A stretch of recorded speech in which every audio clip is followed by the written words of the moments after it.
long live. Promar Bara long live. Hemendra Bisma long live. Hemendra Bisma long live. Dr. Sangram long live. Joint Busumari long live.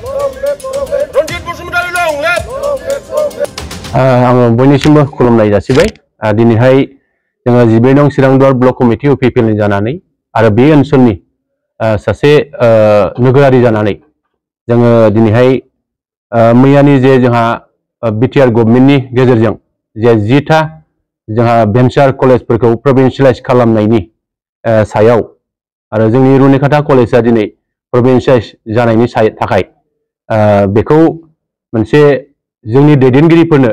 जोङो मोनसे साबायखर जासिनाय जों हाबाफारि लानो सिगांदों आरो जोङो बे हाबाफारिनि गेजेरजों जोङो जोंनि ओनसोलनि माखासे थासारिनि फारसे जोङो फोरमायनो जों सिगांगोन दा बे खौरांगिरि मेलावनो जा बाहागो लानो हानाय जोंनि जितिदुवार दखरा एबसुनि जा आफादगिरि जा बिसिसर बसुमतारी बिथां रुनिकाटा गुदि बर' थुनलाइ आफादनि जा आफादगिरि कलेन्द्र बसुमतारी बिथां बे कलेजनिनो जोंहा रुनिकाटा कलेजनिनो जोंहा भाइस प्रिन्सिपाल जोंहा हिमन्त शर्मा बिथां आरो रुनिकाटा समबाय समितिनि जोंहा मासिगिरि बिनोद कुमार ब्रह्म बिथां आरो जोंनि रुनिकाटा ओनसोलनि आरो बे सिरांदुवार ओनसोलनि जा गुबुन गुबुन आफादनि जा दैदेनगिरि बिथांमोन फैयो मानगोनां दैदेनगिरि नोंथांमोन जोंहा दिनैहाय खोब गोजोनथाव खौरां बा गोजोननाय मोनसे बाथ्रा जोङो फोरमायनो जों सिगांदों जे जोङो मोनसे समाव जोंनि बे सामथाइबारिनिफ्राय लानानै आप टु दागगारिसिम बेंटलनिफ्राय ओरै नैबे सोनाबहा जे जोंनि बे लावपानि बे हाग्रा ओनसोलसिम बे जायगायाव जोंहा कलेज गैयामोन कलेजआ दङब्लाबो प्रभिन्सियलाइज बेबादि जों मोननो हायाखैमोन नाथाय जोङो दिनैहाय फैयै फैयै थांनाय 2020 मायथाइनि जे जोंहा BTR गोजोन गोरोबथा बे गोजोन गोरोबथानि सिङाव थानाय 6.3 जे क्लजनि गेजेरजों जे जोङो दिनैहाय BTR सरकारनि खुंथायनि गेजेरजों जे मैयाहाय जोंहा 10टा जोंहा फरायसालिमाफोरखौ जोंहा सरकारि खालामबाय बे सरकारि खालामनायनि गेजेराव नैबे जोंहा रुनिकाटा कलेज रुनिकाटायाबो जोंहा बे 10टा कलेजाव जोंहा गोग्लैफादों बिनि थाखाय जोङो खोब गोजोननाय जोङो जासिनांगोन जों आसा खालामो नैबे रुनिकाटा कलेजआ थांनाय समाव 2010 मायथाइयाव जोंहा बे कलेजखौ सभाराम बरगयारी कलेज मुङै गायसनजादोंमोन आरो सभाराम बरगयारी कलेजनि गेजेरजों जोंहा फैयै फैयै दिनैहाय 13 बोसोराव हाबबाय दा 13 बोसोरनि गेजेराव जोङो नैबे सभाराम बरगयारी कलेजखौ जे जोंनि BTR एकर्डनि जे 6.3 क्लजआव थानाय बे दफानि गेजेरजों प्रभिन्सियलाइज खालामनांगौनि थाखाय जेरैबायदि सरकारा बिथांखि लादों बे बिथांखिनि गेजेरजोंनो दिनैहाय नैबे कलेजखौ सरकारि खालामनो थाखाय माखासे एसे जेंना गोलैदोंमोनब्लाबो जों दिनैहाय बे कलेजखौ प्रभिन्सियलाइज खालामनायाव जों मोनफैनो हादों आरो जोङो दिनैहाय बुंनांगोन जे जोंहा नैबे कलेजखौ प्रभिन्सियलाइज खालामनो थाखाय जिखिनि जोंहा नाम बे नामनि सायावबो जोंहा माखासे एसे सोलाय सोल' खालामनाय जादों दिनै फैयै फैयै जोङो सभाराम बरगयारी कलेजखौ नामखौ सोलायनानै नमेनक्लेचारखौ सोलायनानै रुनिकाटा कलेज रुनिकाटा बेखिनि खालामफैनो गोनां जादों आरो बे खालामनायाव जोंनि बे ओनसोलाव थानाय गोबां माहारि आफाद राजखान्थि आफादफोरनि कनसेनसास बे कनसेनसासनि गेजेरजोंनो नैबे नमेनक्लेचारखौ खालामनाय जादों आरो जों मोनसे समाव फोरमायनाय जादों बे कलेजखौ गायसनलांनाय लेङाइ मावफुं सोद्रोमा जा खाम्फा बरगयारीनि बिफानि मुङैनो खालामनाय जादोंमोन दा बिथांनि नामखौ सोलायनो थाखाय जोङो नैबे कलेजनि जा गोरायुं बिथांखौ जोङो रायलायनायनि बेबस्था जों खालामहोनाय जादों आरो बिथाङा जोंनो मोनसे इंगित होदों जे कलेजखौ प्रभिन्सियलाइज खालामनो थांनायाव नामा गिदिर बाथ्रा जानो हाया दा सोलायनानै जुदि नामखौ सोलायनानै जुदि कलेजआ प्रभिन्सियलाइज जायोबा बाहाय बेबो बुंनांगौ गैया बे बाथ्राखौ लानानै जोङो जोंनि नैबे जिबियाव रायलायनायनि गेजेरजों नमेनक्लेचारखौ सोलायनानै दिनै रुनिकाटा कलेज बेखिनिखौ जों खालामनानै दिनैहाय जोङो नैबे जोंनि BTR सरकारनि गेजेरजों प्रभिन्सियलाइज खालामनायखौ जों मोनफैनो हाबाय जों खोब गोजोननाय मोनदों जों आसा खालामदों नैबे रुनिकाटा कलेजआ जे जोंनि नैबे 10टा कलेजनि गेजेराव हाबफाबाय बिनि थाखाय जोङो जोबथा गोजोननाय जोङो दिनैहाय मोननो हादों आरो जों आसा खालामो बे कलेजनि गेजेरजों जोंनि दागगारिनिफ्राय जिखिनि जोंहा नेशनेल हाइवे सामथाइबारिसिम बेंटलनिफ्राय ओरैहाय बे गुवार हालामाव जोंनि गोग्लैसोनाय जोंनि बिमा बिफानि जे फरायसा फरायसुलिफोर जोंनि कामिं जेनेरेशन गोदान जोलै जायफ्रा दिनै फैगासिनो दङ बै गोदान जोलै बिथांमोनहा जाहाथे नैबे सरकारि जानाय फरायसालियाव फरायनानै गावखौ साफा साफा सुबुं दोहोन दानो हागोन आरो फैबाय थानाय समाव बै जोंनि लाइमोन सेंग्रा सिख्लाफ्रानो बे ओनसोल जौगानायनि थाखाय जोंनि हारि जौगानायनि थाखाय ओनसोल लुखांनायनि थाखाय जोंनि बिटिआर आसाम भारत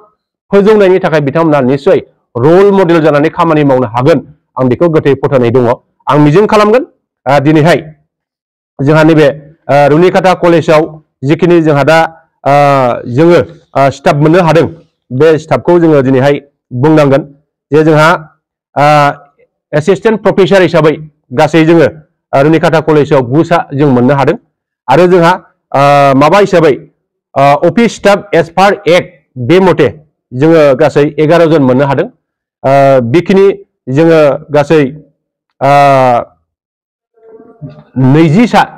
नैबे रुनिकाटा कलेजाव बेबायदि जों स्टाफ मोननो हादों आं आसा खालामो जिखिनि बाखि जोंहा स्टाफ मोनबावनांगौ दंमोन बे स्टाफफ्रा निश्चय बियो सिस्टेमेटिक बे जालांगोन आरो सरकारा बिनि सायाव निश्चय खामानि मावगोन आं बेखौ मिजिं खालामो जाहाथे जोंनि माखासे जायफ्रा दिनै बे कलेजाव खामानि मावदोंमोन बिथांमोना दा नैबे समावहाय बेबायदि एपइन्टमेन्ट लेटार मोनथ'नो हायाखै दा बिथांमोना निश्चय लासै लासै बे सरकारनि नाजानायनि गेजेरजों बिथांमोनाबो निश्चय मोननो हागोन आं बेखिनिखौ मिजिं खालामदों आसा खालामदों जाहाथे फैबाय थानाय समाव जोङो जोंनि सरकारा बिनि फारसे खामानि मावगोन आं बेखौ मिजिं खालामदों दा आं बेखौनो साबायखर बावनो लुबैदों जे जोंहा बे ओनसोलाव गोबां नैबे हास्थायनाय आरो मिजिं बे मिजिङा जोंहा दिनै मोगथां महर मोनबाय आरो बे मोगथां महर मोननायाव जोङो जायफ्रा बिटिआर एकर्ड खालामनानै नैबे 6.3 क्लजनि गेजेरजों नैबे फरायसालिफोर माफोरखौ दिनै प्रभिन्सियेलाइज खालामफैनो हाबाय दा बे प्रभिन्सियेलाइज खालामफैनो हानाय दैदेनगिरिफोरखौ निश्चय जोङो साबायखर जासिनांगोन आङो गिबि गिबियाव साबायखर जासिनो लुबैदों जोंनि आसामनि गिबि मन्त्रि डक्टर हिमन्त बिश्व शर्मा दा बिथांनो जोङो नैबे 12 नं चिरां दुवार समष्टिनि जानानै बा नैबे कलेजनि जानानै आं बिथांनो रोजा रोजा साबायखर जासिगोन आरो नैथियाव आं साबायखर जासिगोन जोंनि बिटिआरनि गाहाय मावफुं सोद्रोमा मानव गेदेर प्रमद बर' बिथांनो जोङो साबायखर जासिनांगोन मानो होनोब्ला बिथांनि बे मैखोम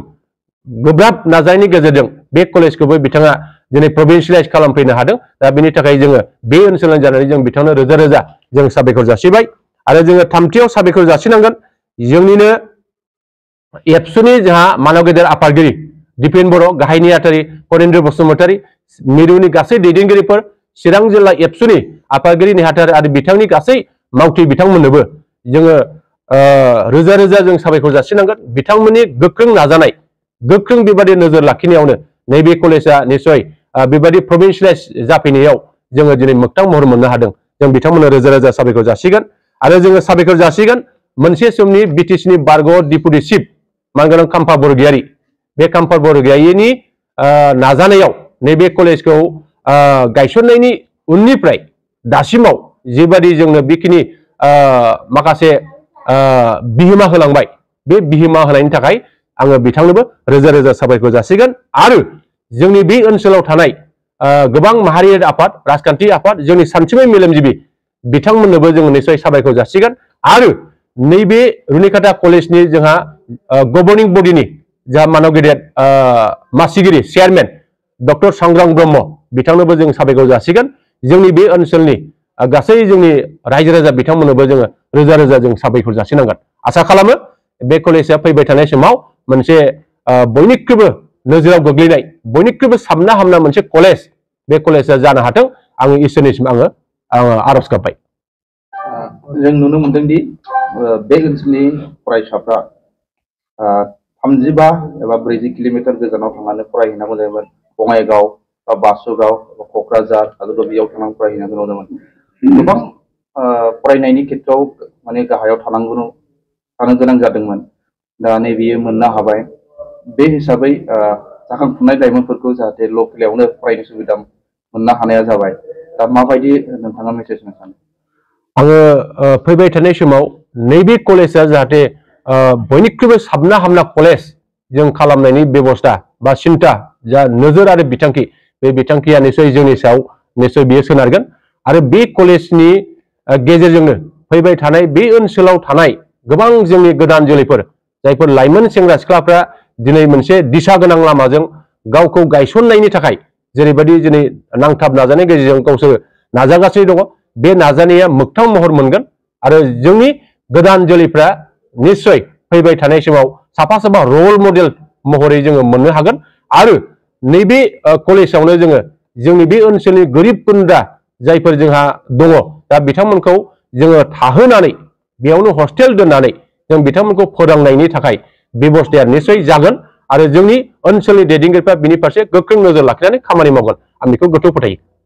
পোনপ্ৰথমে মই প্ৰিন্সিপাল ছাৰৰ স্থানত বহি মই কৈ আছো আৰু ডক্টৰ বিজিত ব্ৰহ্ম ছাৰ আমাৰ প্ৰিন্সিপাল তেওঁৰ নেতৃত্বত আমি বহুত কাম কৰিবলৈ পাইছো মই তেওঁক পোনপ্ৰথমতে ধন্যবাদ দিব বিচাৰো আৰু লগতে আমি হেমন্ত ছাৰৰ পৰা মই আহো হেমন্ত ছাৰক আমি বহুত বহুত ধন্যবাদ দিব বিচাৰো কাৰণ বিটিআৰত অসম চৰকাৰ আৰু আমাৰ বিটিআৰ চৰকাৰ একেলগে হৈ শিক্ষাৰ উদ্গনি আগবঢ়াইছে বহুত বহুত ধন্যবাদ দিব বিচাৰো ৰুণিখাতা কলেজৰ হৈ আৰু আমাৰ বিশেষকৈ আমাৰ প্ৰমোদ বড়ো ছাৰৰ যেটো পিস এস্টাব্লিশমেন্ট থিওৰি লৈ যেটো আমাৰ এই ৰুণিখাতাখন তথা বিটিআৰক লৈ এটা নতুন জাগৰণ সৃষ্টি কৰিছে হৃদয়ৰ পৰা মই আমি সকলো হৈ on behalf of Runikhata college we like to congratulate আৰু বহুত বহুত ধন্যবাদ দিব বিচাৰো আৰু দীৰ্ঘজীৱী আমি বিচাৰিছো যাতে এনে ধৰণৰ চিপ হৈ আমাৰ জাতীয় সমাজখন আগুৱাই লৈ যায় নেক্সটলি আমাৰ Ranjit Basumatary sir EM of BTR তেওঁ আমাৰ কাৰণে বহুতখিনি কাম কৰি গলে তেওঁক আমি বহুত বহুত ধন্যবাদ দিব বিচাৰিছো আমাৰ এমএলএ সাহেব জয়ন্ত বসুমতাৰী ছাৰ তেওঁ আমাৰ কাৰণে বহুতখিনি কাম কৰি গৈছে আৰু মই অৱশেষত নহয় বিশেষকৈ আমি ডক্টৰ সংগ্ৰাম ব্ৰহ্ম ছাৰৰ সদায় আমি ঋণী হৈ থাকিম কাৰণ তেওঁ আমাক একেবাৰে এক লেঠাৰি ভাৱে আমাক লৈ গৈছিলে আমাৰ ৰুণিখাতা কলেজখন এনেকা অৱস্থাত আছিলে যাৰ কাৰণে আমি এক শব্দ আমি বয়ান কৰিব নোৱাৰো তেওঁক আমি বহুত বহুত কাটৰ আমি ধন্যবাদ দিব বিচাৰিছো আৰু লগতে আমাৰ ছাৰে কোৱা ধৰে ডেপুটি চিফ যেটো খাম্পা ছাৰ আছিলে কাৰণ চাওক ফাউণ্ডেশ্যন আমি ৰাখিব লাগে আমাৰ মাজত আমি মানৱ হিচাপে আমাৰ নিজৰ দান বৰঙণি আমি আগবঢ়াই যাব লাগিব এজ এ জাতি হিচাপে নিজৰ কমিউনিটি আগবঢ়াব লাগে বিভিন্ন জাতি জনগোষ্ঠী এজন হিৰো হৈ সকলোৱে নিজৰ নিজৰ কাম কৰি থৈ যাব লাগে যেনেকৈ আমাৰ খাম্পা ছাৰে কাম কৰিছিল তেওঁক আমি হলাগ ল'ব লাগিব তেওঁক আমি এই মঞ্চৰ পৰা ধন্যবাদ দিব বিচাৰিছো আমাৰ চেন্ট্ৰেল এপছুৰ প্ৰেসিডেন্ট আমাৰ দীপেন ছাৰ আৰু খনিন ছাৰ আমাৰ কাৰণে বহুত মানে ৰিলেন্টলেছ ওয়ার্ক তেওঁ কৰিছিলে তেওঁক আমি বহুত বহুত হলাগ লৈছো আৰু আমাৰ ইয়াতে চিৰাং এপছু আঞ্চলিক এপছু সকলোৱে আমাৰ ইয়াৰ ক্ষেত্ৰত বহুত ভাল এটা বৰঙণি আগবঢ়াইছে আমি ৰুণিখাতাৰ হৈ ধন্যবাদ দিব বিচাৰিছো আৰু আমাৰ ইয়াতে আজি আপুনি দেখিবলৈ পাইছে আমাৰ বিদ্যাৰ ছাৰৰ নেতৃত্বত যেটো ইউপিপিএলৰ যেটো এই দুৱাৰৰ যেটো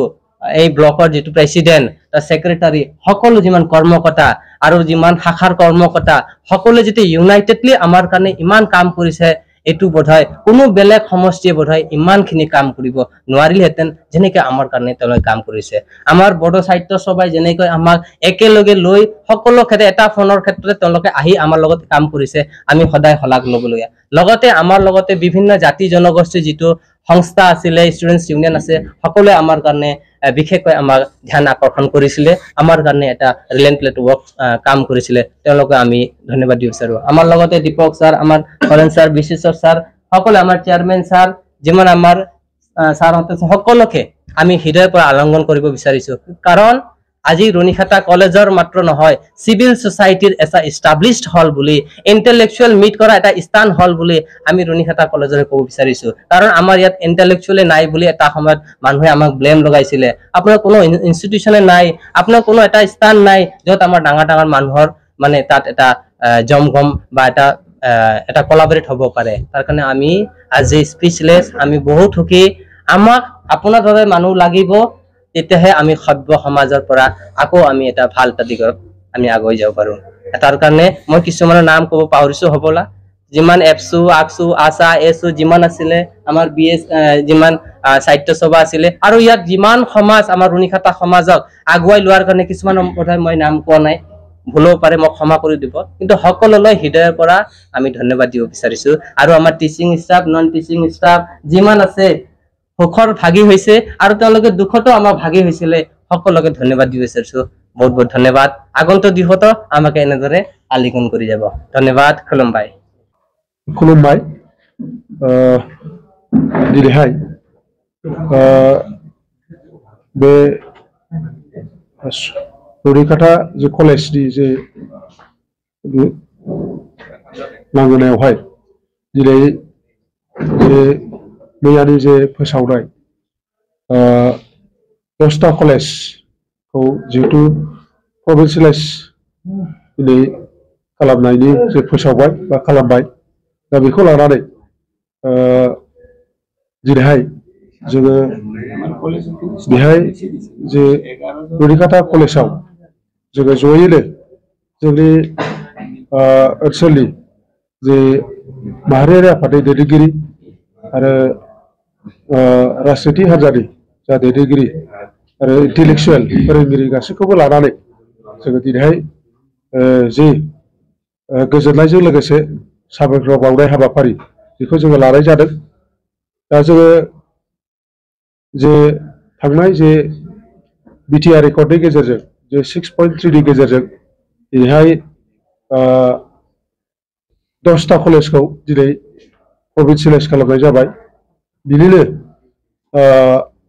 जोंनि रुनिकाटा कलेजाबो प्रभिन्सियेलाइज जे लिस्टआव थानाय हिसाबै दिनै प्रभिन्सियेलाइज जाबाय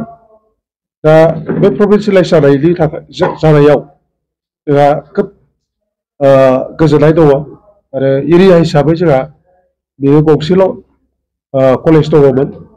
आरो बाखि जोंहा जेबो कलेज जोंहा गैयामोन दा बेखायनो जोङो दिनै खोब गोजोननाय मोनदों जोंनि जे रुनिकाटा कलेज बे प्रभिन्सियेलाइज जानायनि थाखाय आरो जोङो बुंनांगोन जोंनि ओनसोलाव खोब गोग्लैसोनाय जे सोलोंथाइ बिथिङाव जोंनि ओनसोलाव गोबां बोसोर जालांबाय बेबायदि जोङो भेन्सार कलेजाव फरायनानै जोंनि फरायसाफोरा डिग्री लालांनाय आरो दिनैहाय बे फरायसालिमाया प्रभिन्सियेलाइज जाबाय आरो जोंनि ओनसोलनि फरायसाफ्रा बेहाय खोब मोजाङै फरायनो हासिगोन जों बेखौ मिजिंथिनो हायो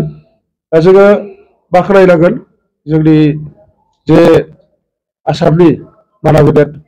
हेमन्त बिश्व शर्मा सार बिटिआरनि CEM मानव गेदेर प्रमद बर' सार নমস্কাৰ সবলৈ পোনপ্ৰথমতে আজি আমি रुनिकाटा कलेज চিৰাঙৰ হৈ ইয়াতে আমি বহুত আপ্লুত হৈছোঁ আৰু বহু আনন্দিত কৰিছোঁ আৰু আমি আজি প্ৰত্যক্ষভাৱে আমি ক'ব বিচাৰোঁ বিটিআৰৰ কাৰণে এইটো দিৱস হৈছে আমাৰ গোল্ডেন পিৰিয়ড এনেকুৱা পিৰিয়ড আমি কেতিয়াও পোৱা নাছিলোঁ আৰু সকলোৱে বিটিআৰত যিটো আমি এতিয়া যিটো শিক্ষাৰ বতৰা দেখিবলৈ পাইছোঁ পোনপ্ৰথমতে रुनिकाटा कलेजर एज ए भाइस प्रिन्सिपाल হৈ আমি এই বিটিআৰ চৰকাৰক তথা অসম চৰকাৰক যিটো আমাৰ বিটিআৰ চৰকাৰত আমাৰ স্যাৰ প্ৰমোদ বড়ো স্যাৰৰ নেতৃত্ব তথা অসমত হিমন্ত বিশ্ব শৰ্মাৰ নেতৃত্বত যি শিক্ষাৰ এটা ৰেনেইছা যিটো আৰম্ভ হৈছে আমি নথৈ ফলাগ ল'বলগীয়া আৰু তাৰ আগতে মই এটা কথা ক'ব বিচাৰো যে আমাৰ সিভিল সোসাইটি যে আমাৰ বিটিআৰৰ যিটো অশান্তি জৰ্জৰতা আছিল কিন্তু এতিয়া যিটো শান্তিৰ যিটো প্ৰতীক হয় আমাৰ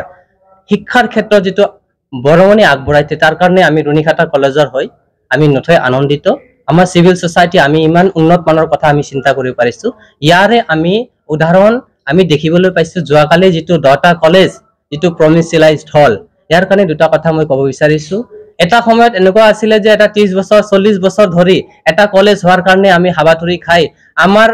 আইতা সকলে আমাৰ আতা সকলে ফৰ ফাদাৰ সকলে এনে বিনা বেতন ধৰি তেওঁলোকে ৰিটায়াৰ্ড হৈ গৈছিলে কিন্তু ইয়াৰ পৰিৱৰ্তে আজিৰ যেটো সৰকাৰ আজি যেটো উন্নত মানৰ যেটো এডুকেটেড লিডাৰশিপ কাৰিজমেটিক লিডাৰশিপৰ যেটো আমি বিটাৰত পাইছো তেওঁলোকৰ তত্ত্বাৱধানত আজি আমি 10 বছৰ 15 বছৰ যি এডুকেটেড ভাল এটা দিশত লৈ গৈ চৰকাৰীকৰণ কৰিছে আমি रुनिकाटा কলেজৰ হৈ বহুত বহুত ধন্যবাদ দিব বিচাৰিছো এইখন চৰকাৰক আৰু পোনপ্ৰথমতে আমি দুটা কথা ক'ব বিচাৰো যে এই গোল্ডেন পিৰিয়ডটো আমি হৃদয়ত আলিঙ্গন কৰি ৰাখিছো যাতে এইটো দিগন্তৰ যেটো শিক্ষাৰ দিগন্ত হৈছে কাইলৈ যাতে আমাৰ বিটিআৰখন এটা গোল্ডেন দিগন্তৰ সৃষ্টি কৰে আৰু সকলোকে যাতে আমাৰ মাজত ব্ৰাদাৰহুড ভাতৃত্ববোধ গঢ়ি তোলে আৰু বিভিন্ন জাতি জনগোষ্ঠী যাতে ইয়াতে আমাৰ নতুন এটা দিগন্তৰ সূচনা কৰে আৰু শিক্ষাৰ ক্ষেত্ৰত যাতে আমি আগুৱাই যাব পাৰো তাৰ কাৰণে আমি বহুত বহুত ধন্যবাদ দিব বিচাৰো আমাৰ প্ৰমোদ ছাৰ মহোদয়ক এতিয়া মই বিশেষকৈ ৰুণিখাতা কলেজৰ হৈ আমাৰ ছাৰে গোটেইখিনি কথা ক'লে এতিয়া আমি দিব লাগে এটাই বস্তু আন্তৰিকতা আৰু আন্তৰিকতাৰে আমি ধন্যবাদ দিব লাগিব কাৰণ চাওক এইটো যেতিয়া ফাউণ্ডেশ্যন হোৱাৰ পিছত ৰুণিখাতা কলেজৰ ৰুণিখাতাত এটা যদি আমি হিষ্ট্ৰিকেল চাবলৈ যায় ৰুণিখাতা কোৱাৰ লগে লগে দিল্লীলৈকে এটাই আমাৰ উপমা আছিলে যে ইয়াত যাব নোৱাৰে ইয়াত শিক্ষাৰ কোনো স্থান নাই ইয়াতে কোনো মানুহ শিক্ষিত নহয় বুলি আমাক বহুত প্ৰেছাৰাইজ কৰিছিলে বোমা বাৰুদৰ এটা যুগৰ পৰা আমি আহা মানুহ আমাৰ নাম শুনাৰ লগে লগে বেলেগে গুৱাহাটী যোৱাৰ লগে আমাৰ ইমান ডাঙৰ ডাঙৰ চকুৰে চাই আৰু আমাক বহুত ইমোশনালি আমাক অত্যাচাৰ কৰিছিলে বিভিন্ন জাতি জনগোষ্ঠীয়ে হওক বড়োই হওক বা ইয়াতে থকা বিভিন্ন জাতি জনগোষ্ঠী আমি বিভিন্ন ৰকমে আমি পাইছিলো ইভেন কি আমি বেলেগ ঠাইত গুৱাহাটী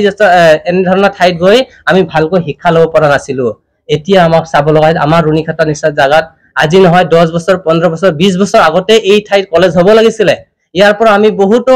ডিগ্ৰীধাৰী হ'ব লাগিছিলে কিন্তু আমাক খালি বন্দুক বন্দুক বন্দুক বুলি ক'লে আমি এই অৱস্থালৈকে আজি আমি এটা কলেজ পাবলৈ সক্ষম হৈছো এইটো আমি ইমান ডাঙৰ দিৱস বোধহয় আমি আজিলৈকে আমাৰ চিৰাং হোৱাৰ পিছত বা আগৰ পৰা আমি এনেকুৱা পোৱা নাছিলো কিয়নো most of the people in this area are come from the আহে কৰ পৰা আহে forest dwellers সব আমি ফৰেষ্টৰ মানুহ আমি ইয়াতে থাকা সব জংগলৰ মানুহ হৈ আছো এতিয়াহে আমি অলপ লাগি আছে যে আমি আমাৰ ইয়াতে এটা কলেজ আছে যাক আমি দেখাব পাৰো আমাৰ ইয়াত এসিস্ট্যান্ট প্ৰফেসৰ আছে আমাৰ ইয়াত আমাৰ প্ৰিন্সিপাল আছে আমিও এজন শিক্ষিত হোৱাৰ দিশতে আমি আগবাঢ়িছো আমি অলপ সভ্য দিশত আগবাঢ়িছো আমি অলপমান আমাৰ মূৰটো দাঙি ধৰি আমিও গুৱাহাটীত যাব পাৰো আমিও দিল্লীত যাব পাৰো আমাৰো পৰিচয় আমি দাঙি ধৰিব পাৰো আমি বহুত আনন্দিত আমি স্পীচলেছ আমি ৰুণিখাতা কলেজৰ হৈ আমি বহুত স্পেশালিষ্ট আৰু ইয়াতে সম্পূৰ্ণ সকলোকে আমি আমাৰ teaching staff non teaching staff আৰু আমাৰ যিমান কৰ্মকৰ্তাসকলে আহিছে আমি বহুত আনন্দিত তেওঁলোকে ইমান ইউনাইটেডলি আমাৰ হৈ তেওঁলোকে কাম কৰিছে এনে ধৰণৰ লিডাৰ্ছটো আমি কেতিয়াও নাপায় আৰু পোৱাও নাছিলো আৰু এইটো পোৱাৰ বহুত টান তাৰ কাৰণে এতিয়া মই ৰুণিখাতা কলেজৰ হৈ